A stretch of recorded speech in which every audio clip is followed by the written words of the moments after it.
క్యాన్సర్తో మరణించబోతున్న భర్త కోసం భార్య లక్షలు ఖర్చు పెట్టింది. కోలుకున్నాక ఆ భర్త కోపంతో ఆ భార్యతో, నీకు నేను ఇప్పుడే విడాకులు ఇస్తున్నాను, వెంటనే ఇక్కడి నుంచి వెళ్ళిపో అంటాడు. కారణం తెలిసి ఆ భార్యకు మైండ్ బ్లాంక్ అయిపోతుంది. ఎందుకంటే హైదరాబాద్ నగరంలో ఒక చిన్న అపార్ట్మెంట్ కాంప్లెక్స్లో ఉండేవారు భార్యాభర్తలైన సంధ్య మరియు రాజు. సంధ్య ఒక సాఫ్ట్వేర్ ఇంజనీర్. ఆమె ముఖంలో ఎప్పుడూ చిరునవ్వు, హృదయంలో అపారమైన ప్రేమ ఉండేది. రాజు ఒక మార్కెటింగ్ ఎగ్జిక్యూటివ్. ఆమెకు అతడే ప్రపంచమంతా. వారి ప్రేమ కథ ఒక సినిమాలాగా మొదలైంది. కాలేజీ రోజుల్లో పరిచయమై ప్రేమలో పడి పెద్దల అంగీకారంతో పెళ్లి చేసుకున్నారు. 5 ఏళ్ల పెళ్లి జీవితం సుఖ సంతోషాలతో సాగిపోతుంది. ఉదయం కాఫీలు, సాయంత్రం సినిమాలు, వీకెండ్ ట్రిప్స్, అంతా అందంగా ఉండేది. కానీ జీవితం ఎప్పుడూ అంత సుఖమైనది కాదు కదా. ఒకరోజు రాజు ఆఫీస్ నుంచి తిరిగి వచ్చాడు. ముఖంలో ఆందోళన. సంధ్య, నాకు ఆరోగ్యం బాగోలేదు, ఛాతిలో నొప్పి, బలహీనత అన్నాడు.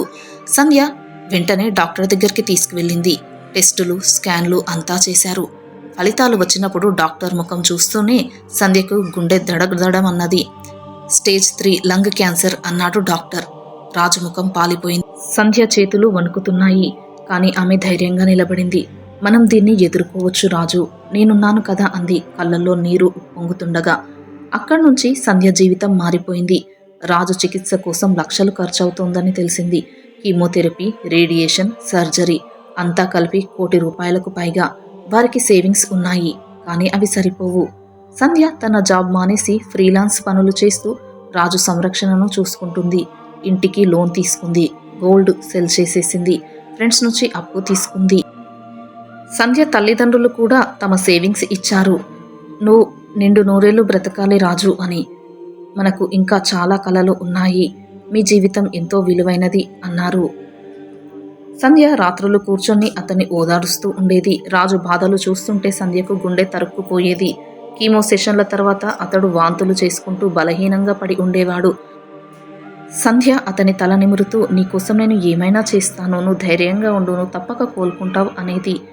పక్కింటి అమ్మాయి లీల ఒక యంగ్ నర్స్, తరచూ వచ్చి సహాయం చేసేది. లీలకు 25 ఏళ్ళు, సాయి వయసు 30. ఆమె మంచి మనసు, ఎప్పుడూ స్మైల్. ఆంటీ, నేను హెల్ప్ చేస్తాను అని వస్తూ ఉండేది. రాజుకు మందులు ఇచ్చేది, ఇంజెక్షన్లు పెట్టేది. సంధ్య ఆమెకు కృతజ్ఞతలు చెప్పేది. లీల ఒంటరిగా ఉండేది. తల్లిదండ్రులు లేరు. ఒక చిన్న జాబ్ చేస్తూ జీవిస్తోంది. చికిత్స సాగుతోంది. రాజు హెయిర్ రాలిపోయింది, బాడీ వీక్ అయింది. సంధ్య రాత్రులు నిద్రపోకుండా అతని పక్కనే ఉండేది, అతనికి ధైర్యాన్ని ఇస్తూ. ఆమె ఆఫీస్ ఫ్రెండ్స్ సపోర్ట్ చేశారు, కానీ ఖర్చులు పెరుగుతున్నాయి. సంధ్య తన కార్ని కూడా అమ్మేసింది, తన నగలు అమ్మింది. మొత్తం 50 లక్షలు ఖర్చు పెట్టింది. రాజు చూస్తూ, సంధ్య, నువ్వు ఎందుకు ఇంత కష్టపడుతున్నావు? నేను వెళ్ళిపోతే ఇంత బాధుండదేమో అనేవాడు. అలా అనకు, నువ్వు నిండు నూరేళ్లు బ్రతకాలి, నువ్వు లేకుంటే నేను ఉండలేను అనేది సంధ్య. కాలం గడుస్తోంది. 6 నెలల తర్వాత డాక్టర్లు క్యాన్సర్ రెమిషన్లో ఉంది అన్నారు. రాజు కోలుకుంటున్నాడు. సంధ్య సంతోషంతో ఏడ్చింది. దేవుడు మనకు మళ్ళీ కొత్త జీవితాన్ని ఇచ్చాడు అంది అతన్ని హగ్ చేసుకుని. రాజు కూడా సంతోషించాడు. కానీ అతని ముఖంలో ఏదో మార్పు. లీల ఇంకా వచ్చింది. రాజుకు మసాజ్ చేసేది, అతనితో మాట్లాడేది. సంధ్య అది చూసి సంతోషపడేది. లీల, నువ్వు మా ఫ్యామిలీ మెంబర్ లాంటి దానివి అనేది. కానీ ఒకరోజు సంధ్య ఆఫీస్ నుంచి తిరిగి వచ్చేసరికి ఇల్లు ఖాళీ. రాజు లేడు. అతడి బట్టలు, బ్యాగ్ ఏవీ లేవు. టేబుల్ మీద ఒక లెటర్. సంధ్య, నువ్వు నాకు చాలా చేశావు, కానీ నేను నీతో ఇక ఉండలేను. నేను లీలతో పారిపోతున్నాను. మా మధ్య ప్రేమ ఉంది, సారీ అని ఉంది. నీకు విడాకులు నేను ఇస్తున్నాను అని. సంధ్య అది చదివి షాక్ అయింది. కళ్ళు చెమర్చాయి. ఇది ఎలా సాధ్యం? నేను అతని కోసం అంతా త్యాగం చేశాను, అతడు పక్కింటి అమ్మాయితో అంటూ ఆమె ఏడుస్తూ పడిపోయింది. సంధ్య తల్లిదండ్రులు వచ్చారు, ఓదార్చారు. అతడు మోసగాడు, మర్చిపో అన్నారు. కానీ సంధ్య హృదయం బద్దలైపోయింది. ఆమె రాత్రుళ్ళు నిద్రపోలేదు, భోజనం మానేసింది. ఫ్రెండ్స్ పోలీస్కి కంప్లైంట్ ఇవ్వు అన్నారు. కానీ సంధ్య అతడు సంతోషంగా ఉండాలి అని మౌనంగా ఉండిపోయింది. కానీ మనసులో ఒక ప్రశ్న, ఎందుకు? నేను అసలు ఏం తప్పు చేశాను అని. కాలం గడుస్తుంది. సంధ్య మళ్ళీ జాబ్ చేయడం మొదలుపెట్టింది. కానీ ఆమె ఆరోగ్యం దెబ్బతిన్నది. ఒకరోజు డాక్టర్ దగ్గరికి వెళ్ళింది. నీకు స్ట్రెస్ వల్ల బ్లడ్ ప్రెషర్ హై అయింది అన్నారు.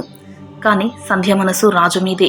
ఆమె లీల ఇంటికి వెళ్ళి చూసింది, ఖాళీ. వారు ఎక్కడికి వెళ్ళిపోయారు? ఎందుకు అలా చేశారు? ఈ ప్రశ్నలు ఆమెను తినేస్తున్నాయి. ఒకరోజు సంధ్య మెయిల్లో ఒక లెటర్ వచ్చింది అనామకంగా. రాజు మరియు లీలా బెంగళూరులో ఉన్నారు అడ్రస్ అంటూ. సంధ్య ఆశ్చర్యపోయింది. ఆమె బెంగళూరు వెళ్ళాలని నిర్ణయించుకుంది. నాకు సమాధానం కావాలి అనుకుంది. ట్రైన్ జర్నీలో ఆమె పాత జ్ఞాపకాలు గుర్తుకు చేసుకుంది. రాజు ఆమెకు ప్రపోజ్ చేసిన రోజు, పెళ్లి రోజు, క్యాన్సర్ సమయంలో ఆమె త్యాగాలు, అవన్నీ ఆమె కళ్ళ ముందు కదలాడగానే కళ్ళు చెమర్చాయి. బెంగళూరు చేరుకుని అడ్రస్కు వెళ్ళింది. అది ఒక చిన్న అపార్ట్మెంట్. డోర్ తట్టింది. తెరిచింది లీలా. ఆమె షాక్ అయింది. సంధ్య కోపంగా రాజు ఎక్కడా అంది. లీలా లోపల ఉన్నాడు కానీ అని ఆగిపోయింది. సంధ్య లోపలికి వెళ్ళింది. రాజు బెడ్ మీద పడుకొని ఉన్నాడు బలహీనంగా. అది చూసి ఆమె ఆశ్చర్యపోయింది. రాజు అంటూ సంధ్య పరిగెత్తింది. రాజు చూసి ఏడ్చాడు. సంధ్య, నువ్వు ఎలా వచ్చావు అని. నువ్వు నన్ను వదిలేసి పారిపోయావు కదా, ఎందుకు అంది కన్నీళ్లతో. అప్పుడు రాజు చేతులు పట్టుకొని, అది అబద్ధం, నేను పారిపోలేదు. నాకు మళ్ళీ క్యాన్సర్ వచ్చింది. స్టేజ్ 4 అని డాక్టర్లు చెప్పారు. కొన్ని నెలలే నేను బ్రతికి ఉండేది. నువ్వు ఇప్పటికే చాలా కష్టపడ్డావు, లక్షలు ఖర్చు చేశావు. మళ్ళీ నువ్వు నేను బ్రతకందానికి లక్షలు ఖర్చు పెడతావు, బాధపడతావు. నేను పోయానని నువ్వు బాధపడకూడదు. అందుకే నేను ఇక్కడికి వచ్చాను. లీలా నా కజిన్ సిస్టర్. ఆమె తల్లిదండ్రులు చనిపోయిన తర్వాత ఆమె ఒంటరిగా ఉండేది. నేను ఆమెకు చెప్పకుండా ఉంచాను, ఎందుకంటే ఆమెకు ఇబ్బంది కావద్దు అని. కానీ ఒకరోజు ఆమె తెలుసుకొని నా వద్దకు ట్రీట్మెంట్ కోసం వచ్చేది. కానీ ఇప్పుడు ఆమె నన్ను చూసుకుంటుంది అని. అది విని సంధ్య షాక్ అయింది. మీ సిస్టరా? అందుకే ఆమె మన ఇంటికి వచ్చేదా అని. లీల కన్నీళ్లతో, అవును, అన్నయ్య క్యాన్సర్ గురించి చెప్పాడు. నేను సహాయం చేశాను. ఇప్పుడు మళ్ళీ వచ్చిందని తెలిసింది. అందుకే నువ్వు బాధపడకూడదు అని కోరుకున్నాడు. అందుకే ఇక్కడికి తీసుకువచ్చాను. ఆ లెటర్ రాసింది అతడే, నిన్ను బాధ పెట్టకుండా అని. సంధ్య ఏడుస్తూ రాజును హక్ చేసుకుంది. నువ్వు ఇదంతా నాకు ఎందుకు చెప్పలేవు? నేను నీతోనే ఉంటాను కదా ఎటువంటి పరిస్థితిలోనైనా అని. అప్పుడు రాజు అన్నాడు, నువ్వు ఇప్పటికే చాలా త్యాగాలు చేశావు. నీ జీవితం నాశనం కాకూడదు అనుకున్నాను.